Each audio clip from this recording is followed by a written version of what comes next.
Terus semarakkan semangat patriotisme, kekalkan perpaduan dan memelihara keharmonian. Tiga elemen penting ini menjadi harapan besar untuk disematkan dalam diri masyarakat berbilang kaum dan agama di negeri ini. Saya mengajak rakyat agar terus memupuk semangat patriotisme, mengekalkan perpaduan dan menjaga keharmonian kepelbagaian bangsa dan agama di negeri ini. Semoga sambutan ini menjadi wadah untuk kita mengimbau sejarah, memperkukuh jati diri dan tidak mudah terpengaruh dengan sebarang perkara negatif yang boleh menjejaskan keharmonian dan perpaduan. Kerajaan melalui Fama terus memperkukuh rantaian pemasaran hasil pertanian negara selaras aspirasi rancangan Malaysia ke-13. Di Sabah sahaja, Fama kini mengoperasi 16 kenderaan perdagangan, 3 pusat operasi utama, 7 bilik sejuk beku serta 29 pusat pengumpulan ladang. Melalui langkah ini, keberkesanan pengurusan bekalan dapat ditingkatkan selain membuka lebih banyak peluang pasaran khususnya kepada petani, peladang dan usahawan daripada negeri Sabah. Beliau berkata demikian sempena perasmian Fama Fest 2025 di Dataran Keningau.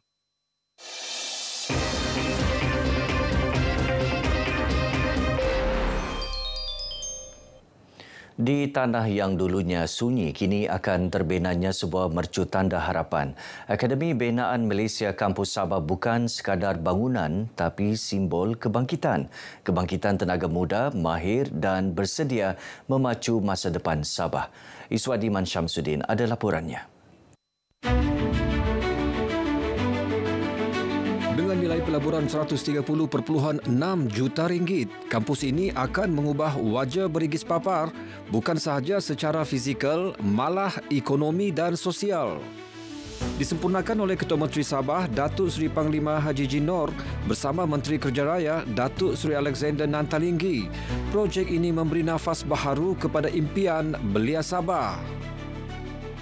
Pendidikan dan pembangunan kemandirian menjadi tonggak penting kepada pertumbuhan ekonomi yang mampan. Alat tuju Sabah Maju Jaya menggariskan kesatuan antara infrastruktur untuk memacu pembangunan ekonomi dan modal insan.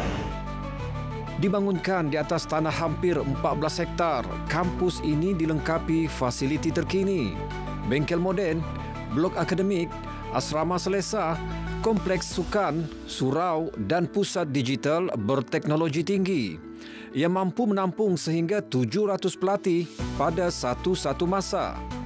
Yang lebih mengagumkan, ia dibina berteraskan konsep ekokampus menggunakan teknologi BIM tahap tertinggi, LOD 500 dan sistem IBS. Kombinasi ini mempercepatkan proses pembinaan, mengurangkan risiko lebihan kos dan memastikan bentuk yang tepat.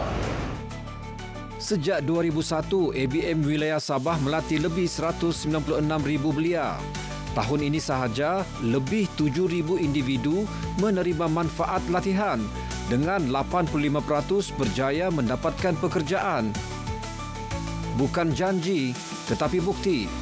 Kini kerjasama strategik bersama Syareda, KTI Sdn Bhd dan TAS Institute of Oil and Gas bakal menjanjikan laluan pekerjaan dalam bidang perumahan, pembinaan dan industri tenaga. Kerajaan negeri telah menubuhkan Majlis Tibet Negeri Sabah atau MTS pada 19 hari bulan Mei yang lalu.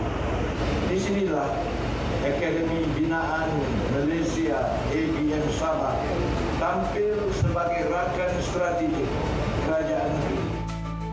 Kita tidak mahu lagi bergantung sepenuhnya kepada buruh asing. Kita menggunakan akademi ini melatih bakal tenaga kerja kita supaya mereka mahir dan juga menggunakan teknologi. Kini, anak-anak Sabah bangkit menggenggam tukul dan teknologi, membina bukan sahaja bangunan tetapi juga masa depan.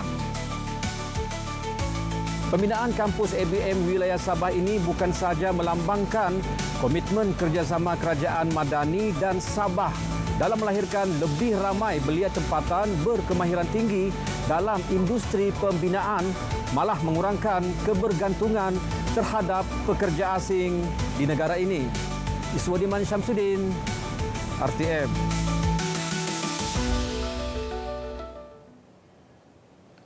Selepas kejayaan tuaian pertama, impian penduduk Merotai di Tawau Sabah semakin bercambah. Bagi mereka, inisiatif pendapatan rakyat IPR bukan sekadar membantu ekonomi keluarga, malah membuka pintu harapan untuk komuniti keluar daripada kemiskinan. Ikuti siri kedua Impak IPR Halia bersama Asma Asmuni dalam Aspirasi Bayu.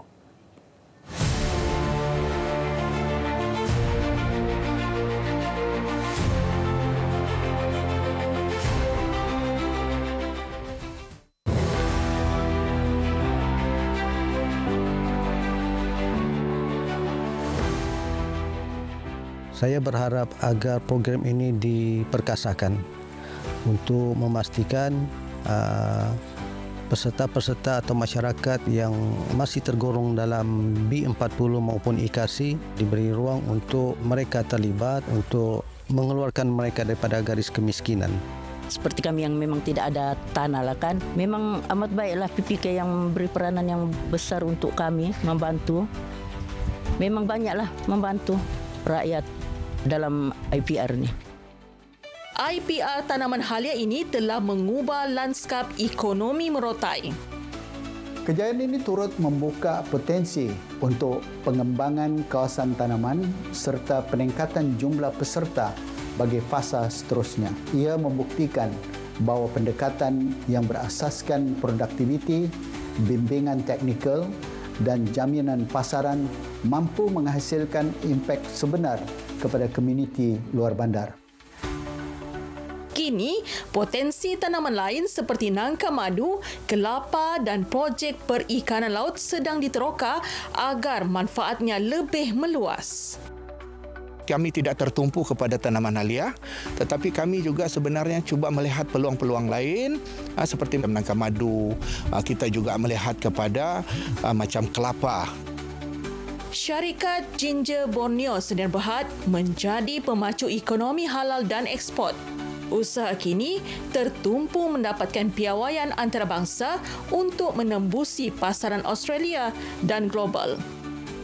Kita bercadang kita nak ekspor pergi ke Australia. Objek itu yang kita nak buat adalah untuk memperbaikikan kualiti produk supaya dia boleh mempertingkatkan kesihatan masyarakat.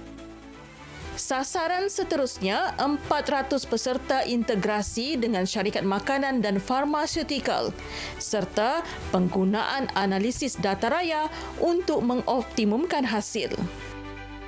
Tolong jangan berhentikan bantuan di dalam bentuk menjana pendapatan. Menjana pendapatan itu penting. Kita tidak mahu kita bagi duit sahaja. Sebab kita tidak mahu membentuk masyarakat mengharapkan subsidi, mental subsidi. Dia tidak membantu kita dalam jangka masa panjang. Merotai kini menjadi model kejayaan ekonomi rakyat. Dengan usaha berterusan, kisah ini akan berulang di lebih banyak kampung di Sabah. Projek IPR Intan di Merotai membuktikan bahawa sinergi antara pihak kerajaan, swasta dan juga akademik mampu mengubah nasib komuniti luar bandar. Merotai kini menjadi model pembangunan ekonomi inklusif, simbol perubahan hidup dan mengubah masa depan rakyat. Asma Asmuni, RTM.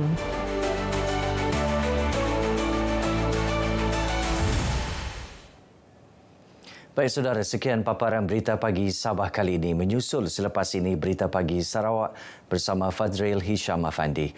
Selamat menyambut Hari Kebangsaan dan Hari Sabah 2025.